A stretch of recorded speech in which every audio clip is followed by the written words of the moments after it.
नमस्कार दोस्तों, मैं शिवा आपको स्वागत करता हूं हमारे और आपके चैनल द हिंदू स्टोरी में। केदारनाथ का पवित्र स्थल भारतीय पुराणों और महाकाव्यों में गहरे जड़ें जमाए हुए हैं। महाभारत के युद्ध के बाद पांडवों को अपने ही संबंधियों और गुरुओं की हत्या के पाप से मुक्ति पाने के लिए भगवान शिव की शरण लेनी पड़ी। वे इस भयंकर पाप से मुक्त होने के लिए हिमालय की ओर चल पड़े, लेकिन भगवान शिव पांडवों से नाराज थे और उनसे बचने के लिए गुप्त स्थानों में छिप गए। भगवान शिव ने बैल नंदी का रूप धारण कर लिया और हिमालय की ओर चले गए।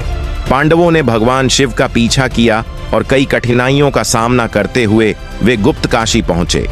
गुप्तकाशी में भीम ने दो पहाड़ों के बीच अपनी विशाल टांगें फैलाईं ताकि शिव को पकड़ सकें। शिवजी ने इस प्रयास को भांपते हुए स्वयं को 5 भागों में विभाजित कर दिया और विभिन्न स्थानों पर प्रकट हुए।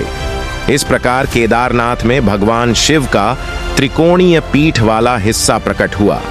यह माना जाता है कि पांडवों ने केदारनाथ मंदिर का निर्माण किया था और भगवान शिव की उपस्थिति के कारण इस स्थान को पवित्र माना गया।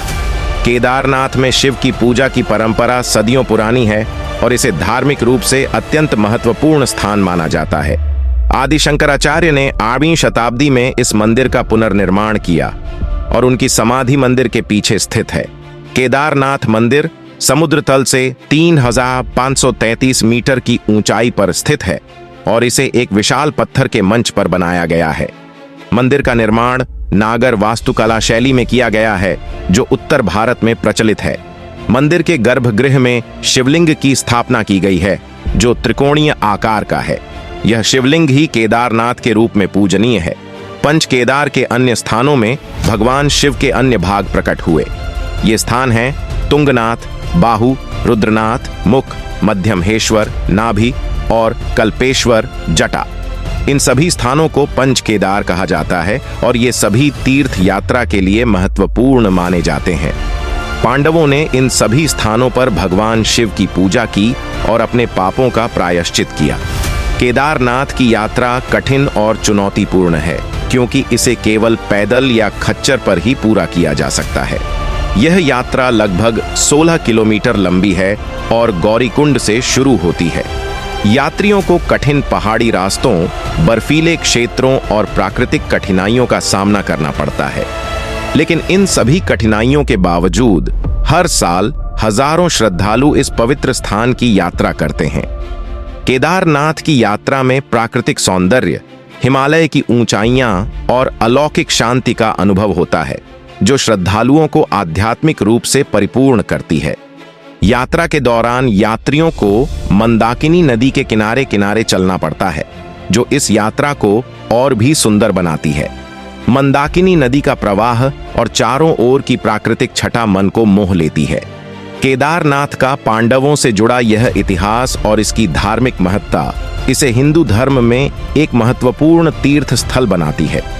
इस स्थान की मान्यता और यहाँ के प्राकृतिक सौंदर्य के कारण इसे धार्मिक और पर्यटन दोनों दृष्टिकोणों से महत्वपूर्ण माना जाता है। पांडवों की तपस्या और भगवान शिव की कृपा की यह कथा केदारनाथ को एक अनूठी पहचान प्रदान करती है। कहा जाता है कि जब पांडवों ने अपने पापों का प्रायश्चित कर लिया और भगवान शिव ने उन्हें दर्शन दिए, तो वे मुक्ति की प्राप्ति के लिए हिमालय की ओर प्रस्थान कर गए। इस प्रकार केदारनाथ का यह पवित्र स्थल पांडवों की कथा और भगवान शिव की उपस्थिति के कारण हमेशा से आस्था और श्रद्धा का केंद्र बना हुआ है। यह स्थान न केवल धार्मिक आस्था का केंद्र है, बल्कि हिमालय की गोद में स्थित होने के कारण प्राकृतिक सौंदर्य का अद्वितीय स्थल भी है। केदारनाथ यात्रा न केवल धार्मिक दृष्टि से महत्वपूर्ण है, बल्कि यह एक अद्वितीय यात्रा का अनुभव भी प्रदान करती है। यात्रियों को यहाँ आने पर आध्यात्मिक शांति और प्राकृतिक सुंदरता का संगम मिलता है, जो उनकी आत्मा को शांति और संतुष्टि प्रदान करता है। आप हमसे जुड़े रहने के लिए हमारे चैनल को लाइक, शेयर एंड सब्सक्राइब जरूर करें। नमस्कार।